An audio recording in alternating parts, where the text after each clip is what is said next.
brucia l'aria, è lo fuoco che comanda, lo fuoco che pistia lo cielo, è lo mare, montagne, magione e campagne. Brucia sta terra secca e condannata,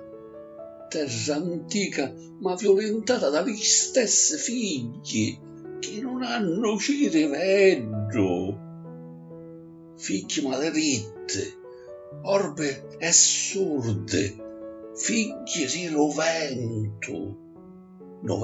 caulo che non lassa ciauro, ma quando a muccione s'addoma un feto da morte piglio volo, e macinatura non sa che fare.